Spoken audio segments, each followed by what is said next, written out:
Eno ye channel y'essuubi eyadda is still hope. Wagala nnyo ali ku mukutu ogwa The Still Hope ali ku Tichi TV n'emikutu emirala. Mukama tukwebaza olwaleero tukuwa ekitiibwa n'amatendo omwoyo omutukuvu atulungamye okuyita mu Kristo Yesu Omwana Katonda omulamu. Amina era amina nnyo ddala. Kakati waliwo akatambi akatambudde nnyo ku social media nga King Sir yabadde n'ekivvulu ku weekend eno e Lugogo. Era ekivvulu ekyo kyabooze. Abantu abamu ne bazirika n'okuzirika olw'okuba nga babadde bayitirivu nnyo nnyo nnyo nnyo nnyo nnyo ekkololo eyo gye yabadde. Kakati before yakoze press conference yatambudde naye nga alina omuggo. Omuggo ogwo nga it's in the shape of a snake. Bagukola mu shape y'omusota. Kati abantu ne beebuuza ebibuuzo bingi nnyo. Gamba ye omukulu omuggo gwe gwasisa abantu ne bajjuza ekisaawe. Kiki kyamutambuza n'omuggo ogwo bulijjo tatambula nagwo. Naye ku lwa konsati yaguggyeeyo era enkuba temwagirabye omuntu n'aba muyitirivu. Omuntu n'aba ki? Kakati mu nsi ey'omwoyo there is no accident. Bintu biririyo. Ate ekibi nti abantu tebasoma bubonero. There's what we call the signs, the symbols and signs, symbols n'ebirala. Waliwo ekintu ky'olaba wano mu kiranga kya naye nga mu nsi ey'omwoyo kirina kye kikiikirira ekinene. Okitegedde? Ekinene. Kasooke nkuwe akatambi ako omwerabireko olabe n'omuggo ogwo gufaanana. Then awo ojja kulekerwa okwebuuza lwaki ekivvulu kyajjudde. Kuba teyatonye. Kiki omukulu amaanyi gakuba Nakkololo n'ajjula abantu ne batandika n'okuba nga tebalina we babeera. Yagaggyewa kanzija. Atifudde konteyina 25 n'endala ejja teri yali agikoze ate zajjudde ku train ate nga zajjudde na ku train.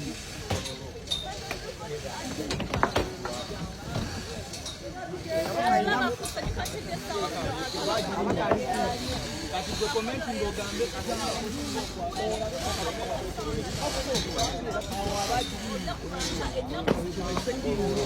omanyi mbadde ntambulidde wano nga tekirina geetooloola n'okusanga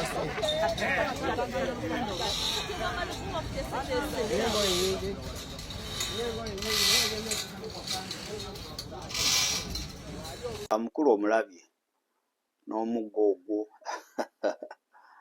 yabadde yeyagaliramu. Go gabadde maanyi ge gutaguta. Fakti waliwo n'omuntu gwe nalabyeko omulala nga naye alinga agufunye weefaanaanyiriza okuba ogugwe badde gwa bbulako gwono wansi gwabaddemu ebya yellow I think. Omuggo ogwo bagwo designing in form of a snake. Sirina na bingi byakwogera awo. Abantu abalina amaaso ag'omwoyo bo bamanyi. N'abalabira ewala bakola ki? Balabira wala. Era abantu bagala ogwo si gwa bulijjo ogwo. Abantu ne bagamba oba Falaawo. Abamu ne bagamba oyo Musa. Abamu bamuyise ssebo Musa. Ojjukira mu abaana ba Isirayiri Mukama yamugamba Musa. Ng'omuggo ogwafuuka ki? Omuggo gwe yakwata ne gufuuka omusota. Omwana ne gufuuka omuti n'amusindika e Misiri. Soma Okuva I think. Ate najja abaana ba Isirayiri abamu ne bawanuuza. Buli omu yayogedde by'ayogera.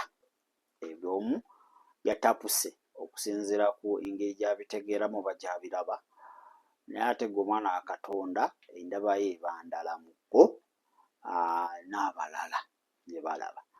Twabagambako dda abo basacula musicians abo.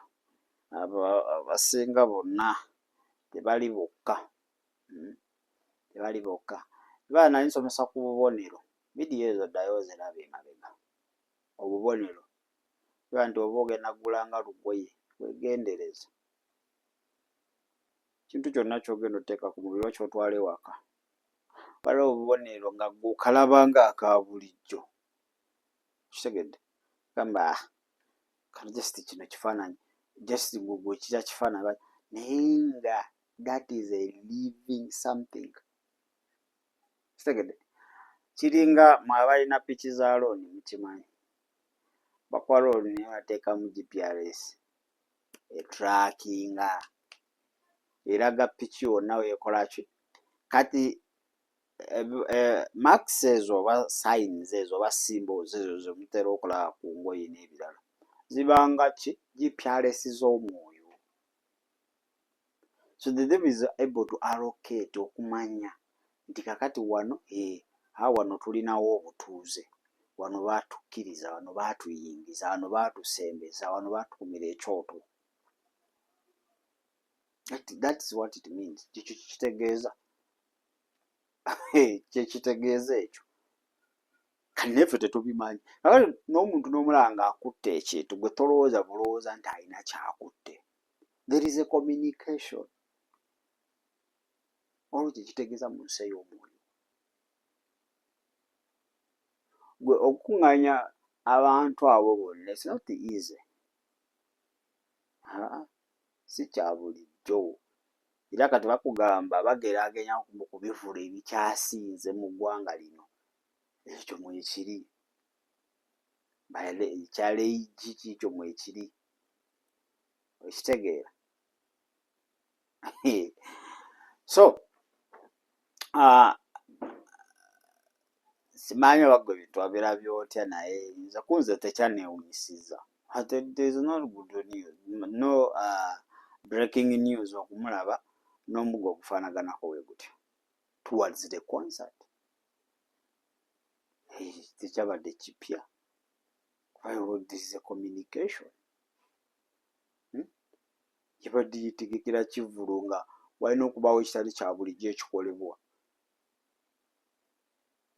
okitegeera oyagala kyekikola abantu ne bayiika nga balinga be bagamba eno waliyo ssente z'obwereere naye ebeere nga just crusade oba nga musomo gwa bulimi oba gwa kulunda byennyanja oba omusomo gwonna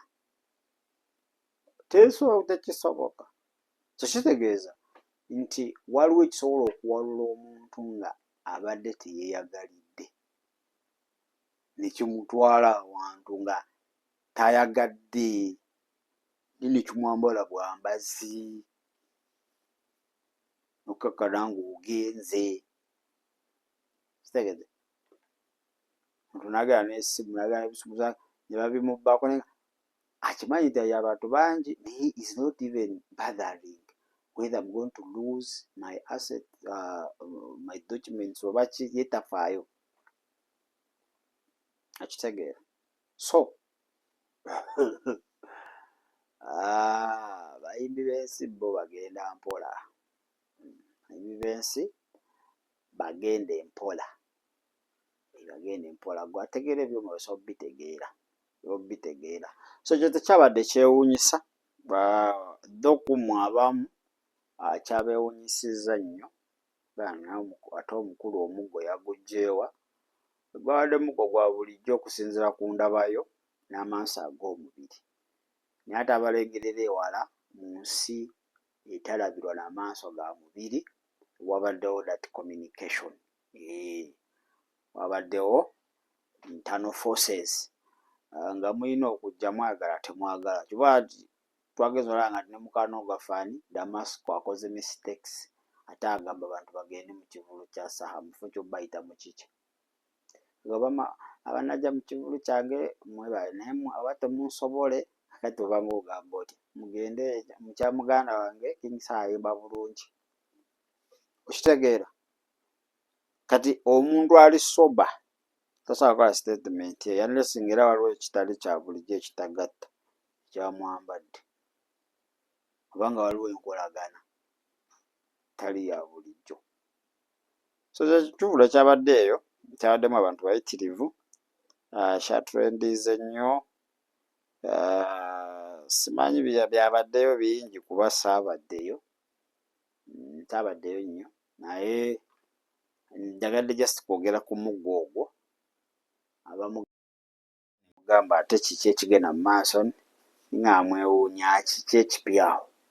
Tewali kipya akyabaddewo, tewali kipya kyabaddewo. So oli omukulu yabadde ali oluusi kankubuulire kakuba tuli bazibe ate ffe abewaliriza okubeera abazibe ne tatera kwekweka. Sitaani atera okweyolesa mu bintu ekintu kyonna nga kirimu omukono gwa sitaani wabaawo akabonero k'olabirako gw'alabira mu mwoyo. So olaba akabonero ako n'ogamba kitegeeza kiriwo ekityo, naye ate gwe atalaba mu mwoyo tosobola ojja biraba bya bulijjo. Okitegeera ekyo biraba nga bya bulijjo. So kyekyo kyabaddewo era ekyagenze mu maaso. Sayidi ze ye Kololo, konsati ya Kingsale yabaddeyo ate ne okwewuunya kw'abantu kwe badde beewuunya bamulabye n'omuggo nga gukoleddwa mu sheepu ey'omusota. Tebineewuunyisa banza abayimbi basatula basinga mbategeera bulungi nnyo ate naye tekirina kwewuunyisa. Kakati nga olaba ekyo olaba abantu benyiga tebalina ne bagenda nga weebuuza ki ekyabaleese. Kale ndowooza sigala kuba nga nsukkako wano olunaku olwaleero gamba Yesu nkwebaza olw'obulamu bwange. Nsazeewo bbukoobera omulokozi era mukama waabwe nsasula obutali butuukirivu bwange naze n'omusaayi gwantukuze okuyita mu Kristo Yesu omwana wa Katonda omulamu. Amiina. Gambye osobola okulaba abantu nga bagenda abantu nga balinga ng'omuntu alinga gwe bagambye otagenda tukutta. Kitegedde nga ne pulogulaamu z'amakulu zonna zisazizaamu naye nga wabaawo ekimukola kimuwalula. Kitegeera oli kimuwalula. Kale musule bulungi ate era mweraba. Weebale kulaba There is Still Hope. Okumanya ebisingawo tukubire ku 0752 34 14 47 oba ku 0761 08 83 15. Osobola n'otufuna ku email eyatishitv74@gmail.com. Eno ye There is Still Hope, channel y'essuubi.